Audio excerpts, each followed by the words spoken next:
For those of you who haven't had the pleasure of meeting Chris Anazuski, he is the top-notch real estate expert based in Central Florida. And trust me, he is the go-to guy for many agents in our local market and in the industry, really statewide. And now rocking it as Director of Sales and Operations for another major team in Florida. He's always in the loop with the latest industry trends, rule changes, innovations, and with your wealth of knowledge and expertise and my real estate branding techniques, I have no doubt this is going to be an incredibly insightful chat. So let's just dive in. I'm excited.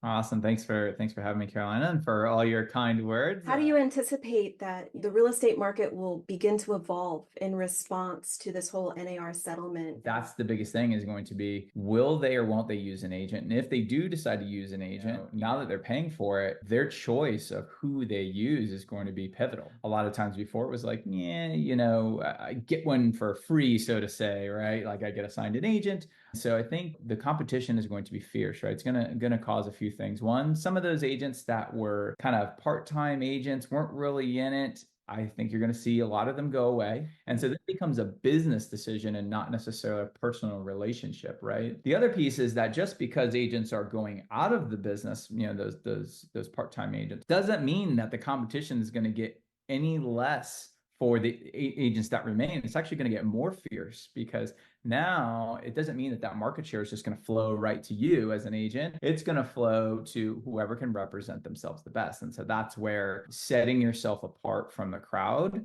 is going to be more important than ever. How do you market yourself? Is your brand recognizable that attracts those buyers to you and builds trust with them so that way they want to do business for you and they say, this is a brand that I trust, right? It's an excellent time for agents to know that and be able to convey that to their clients and say, look, this is what's going on. It's not just what you're hearing on the news that you don't have to pay commission.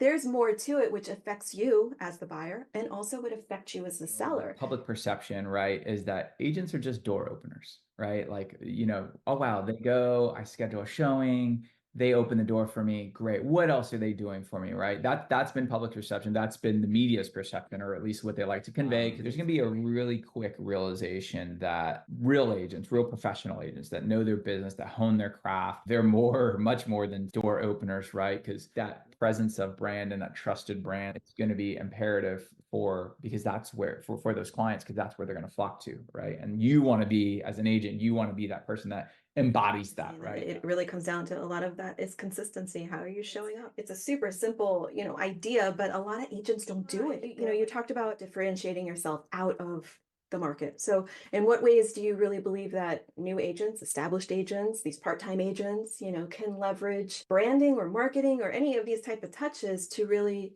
show up differently? I think it's the branding and the marketing. I think a lot of agents just come in and say, okay, I'm an agent. Like, I'm just going to do business. I think a lot of agents just bypass that step altogether. Just go, what am I representing? Is there something that I want to key in on? I want to make sure that's conveyed to my clientele, but it represents like trust, understanding of the market, and professionalism. That's where I think agents will have to key in on, and that's how they're going to separate themselves. Whether they come up with it themselves or work with a professional like you, the look and feel and the brand and the logo and the marketing and everything that goes around that's where I think new, existing, wherever you are in your real estate career, you're going to have to focus. If you haven't already done that, if you've already done that, kudos to you, right? How can you double down on that, right?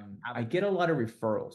It's a lot easier for them to do that and to recommend me when they're handing off that branding, or when they give them my information and they're going to do their research, right? Everybody now is like, they're not going to just call me out of the blue. They're going to go, let me see what this guy's all about. And I see that, like, okay, he works that hard in his brand. He's going to work that hard for me on my listing, right? I want to work with someone that has all of that together versus someone that just has their name or just has a social media with like sold written across, that took them 5 seconds in Canva or whatever it may be. And Definitely. while You kind of touch base on this type of tactic, this in 90 days, if this is what you're rocking, I would absolutely suggest that you up your game because it does no future growth for you. get your act together. Like we've got less than 90 days before this thing rolls out. And that's when you're really going to start to see if they haven't established like, oh, wow, okay, they're really kicking butt up there because I can see they've got this branding, they've got this whole look. That's the person. If I see what you just showed or something of that sorts, right? It's like,